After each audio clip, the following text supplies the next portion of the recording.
Hey folks, it looks like something's going down in Jalisco, Mexico, Puerto Vallarta, and some other places, something or another, Playa. Real serious stuff. They killed a cartel lead. So let's take a look. Unfolding in Mexico right now. Well, there's fear among residents. We need to reports that a store has been set on fire, and people in Guadalajara and Jalisco say they're worried about what would happen next. Let's remember that he's a long-time leader of the Cartel here, Jalisco Norte, one of the most powerful and fastest-growing criminal groups in the country. And U.S. authorities have described it as one of the most dangerous transnational cartels with operations stretching from Mexico to the United States, but not only in the U.S., but also in Europe and Asia. So what has happened is the man at the top is gone. Well, first, there's a question of succession. Cartel Jalisco is known for its vertical militarized structure, heavily centralized around a major, and his absence could trigger an internal struggle among people competing for control in the cartel. And history tells us that in the cartel... Okay, folks, what I'm going to do, I'm going to put this on pause. And essentially, folks, this is why you don't want these people here. You just don't know who you're getting.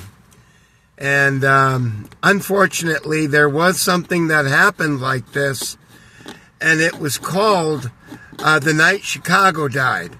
And what happened was a bunch of very righteous-feeling people got together and realized that and by the way, these are the same folks that are bringing us the death penalty. They're trying to install the death penalty in Tennessee right now for a woman having an abortion. And like I told you, I'm no fan of abortion, but it is one of the most complex problems and issues that you could ever endeavor into. And there's just no happy ending one way or another with abortion, which is why I would not want anybody that was a child protesting abortion. They just do not understand it. They don't have the life experience yet, and I would not want them protesting one way or another. Now, Chicago turned into the hotbed of crime in the late 20s and especially in the early 30s. The same people that are trying to buy these yokels out here in Tennessee, again, they must be so proud in Tennessee. What do you think happens if they start making a death sentence for abortions? Anybody have any clues? Well, it's going to be something along the line of The Night Chicago Died. And this is what you're having with these animals down in Mexico. Unfortunately, it is not just the cartels. The cartels are the problem, but the real problem are the roots. A lot of these people who appear to be very normal, kind, loving people are giving assistance, including the police, by the way. Many are bought off. And this is exactly what happened almost down to a T. I forget what year it was, wasn't it 35 or 34, 33, whatever it was, when they ended it. They ended prohibition, which meant prohibition was where you couldn't drink, you couldn't buy alcohol, it was illegal. They set up what they call speakeasies.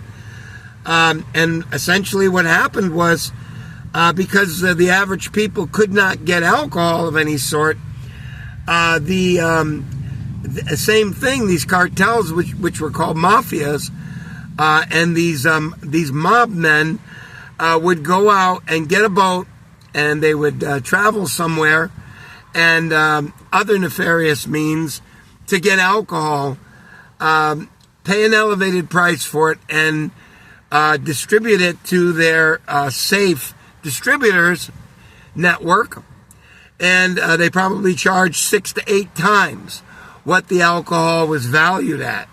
And this made people rich virtually in a couple of months. They were literally rich, literally overnight. Because if you took $15,000 and bought hooch, you could sell it at these speakeasies and all these other places out in the woods and so forth. And the problem was a lot of the police were bought off during Prohibition. It's just the way it was. And it was horrible because people were making moonshine, they were going blind, and they were also dying. That's what happens when you get rogue distilleries. There's no quality control, and they're interested in making money, primarily, not in your safety. So, again, you're dealing with a bunch, in my opinion, and I'm sorry a lot of people get mad at me for this, you're dealing with a bunch of animals.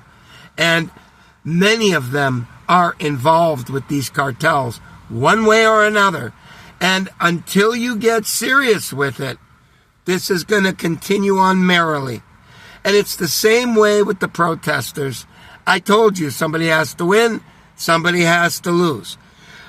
They either have to beat down the protesters to where they are really beaten down one way or another, or they have to let the protesters take over the country, which is already happening anyway.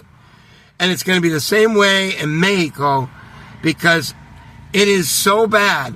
You have so many networks of average people that are helping these cartels that you don't know one thing from another. Anyways, that is what's happening right now. It looks like it's calming down. I guess it's coming up on around 5:30 right now, something around there. And it's starting to quiet down. The airport was open. They said that the federalis and the National Guard had it covered, but now I saw in the comments where they're saying that the airport is not open. So you're seeing the opening salvos of life or death issues of the same thing that happened in Chicago in the 1920s, late 20s and the 30s.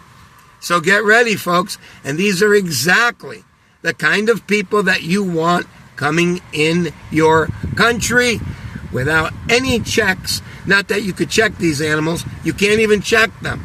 You don't know one animal's from another.